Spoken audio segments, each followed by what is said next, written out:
Hi, today I want to talk to you about your YouthBuild community partners. Your community partners are going to be extremely important for your YouthBuild grant. The reason why, you cannot do everything yourself. So you definitely will need relevant, pertinent community partners to help you to operate the YouthBuild grant successfully. So when you start to think about your community partners, you think about what are the components of the YouthBuild grant. So you know that you have to work with high school dropouts between the ages of 16 years old and 24 years old. And you start to think about the specifics of the high school dropouts. The Department of Labor wants you to work with adjudicated youth that are youth that has been in the juvenile justice system or they have some sort of criminal record.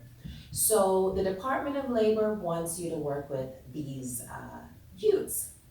They also want you to work with farm worker youths, immigrant farm worker youths. They want you to work with youths that are in foster care or aging out of foster care or have already been out of foster care but are 24 years old and under.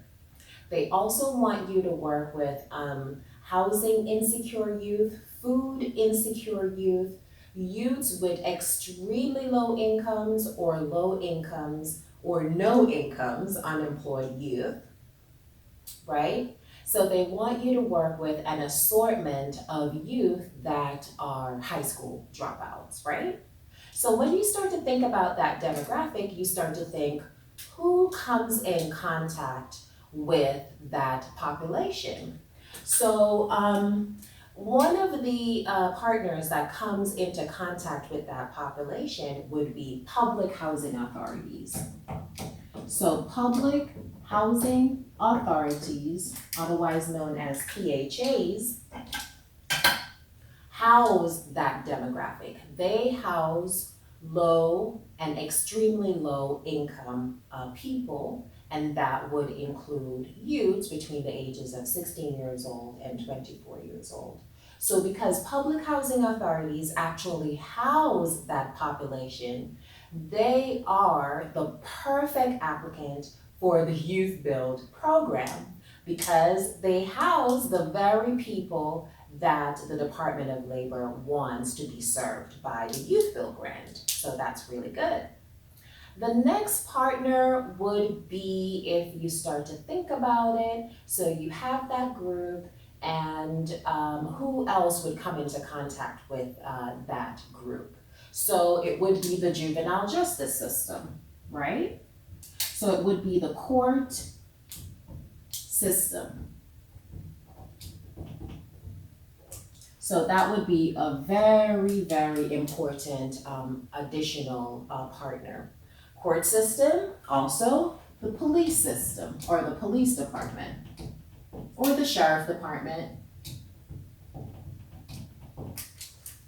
or any law enforcement agency, they would come in contact with that group.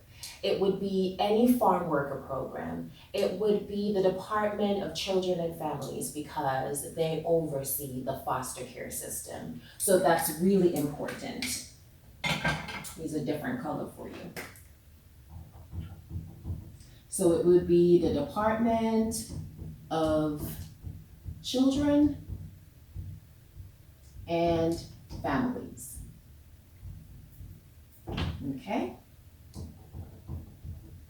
All right, so these entities would be able to connect you to your primary demographic, which would be the high school dropouts between the ages of 16 years old and 24 years old.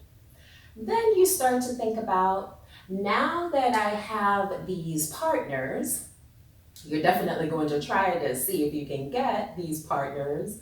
We do have Christmas and New Year's coming, and a lot of people will be out of the office because of the holiday season, but make sure to do your best to get, at least one of these partners into your grant application so that they can refer these participants to you for your Youth Build program.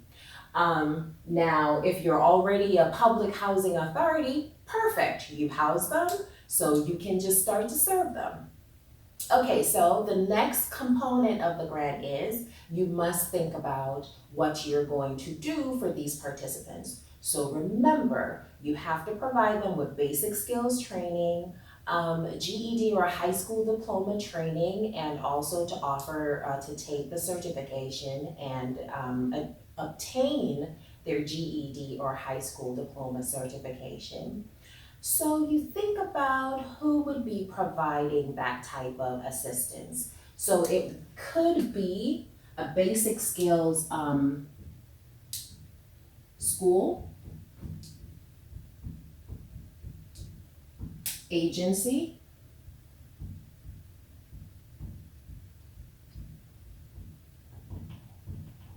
okay. It could be the community college,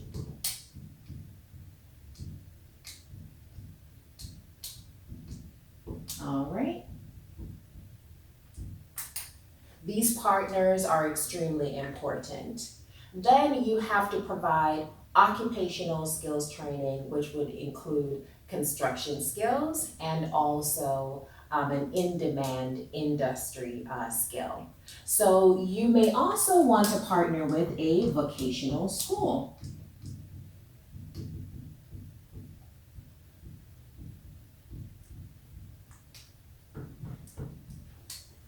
Remember, you're also supposed to be providing youth leadership development training. So if you're providing youth leadership development training, you need a youth leadership development partner. Now, you could get a lot of different agencies to do this. You could get churches, you could get charities, you could get the city, you could get an assortment of agencies to help you with the youth leadership development component. Then you also want to assist the participants with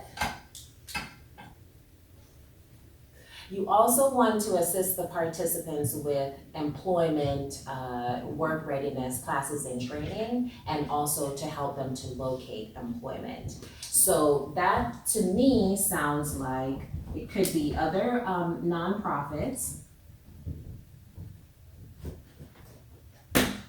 Nonprofits assist with work readiness classes and training. They do resume writing classes, work etiquette classes, and they also assist participants to locate employment.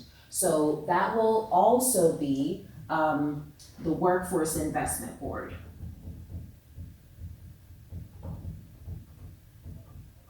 Investment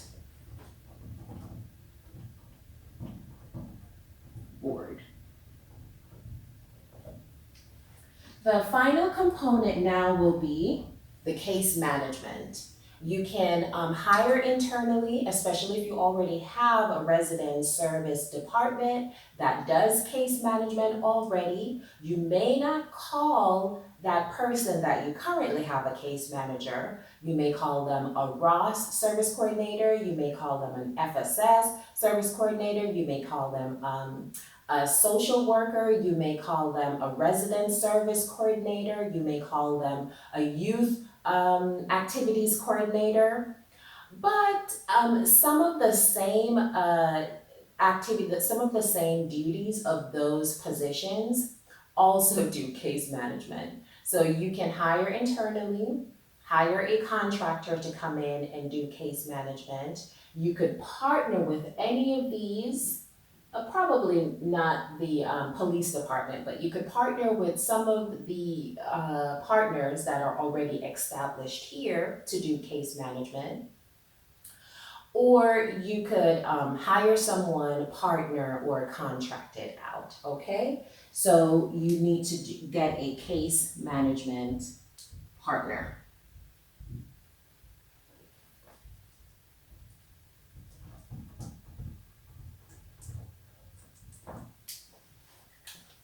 And so you also need, remember, you also need to provide at least one unit of residential housing. So you will need an actual owner of the one unit of residential housing to offer that housing to you, or you can buy land and build at least this one unit of residential house.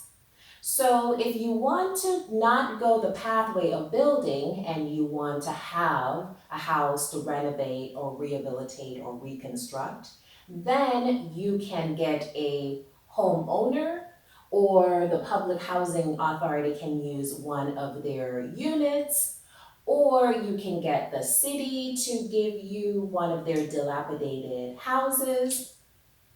You could use a lot of creative ways to actually get this house. So you need a site owner partner.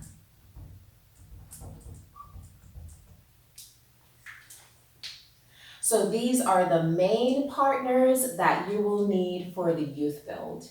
Now, there are some other nuances to YouthBuild, and you will want to get additional partners. And so you definitely want to make sure that you do get those additional partners as well. But I wanted to highlight these community partners for you to see if you could get some of them for your YouthBuild grant application.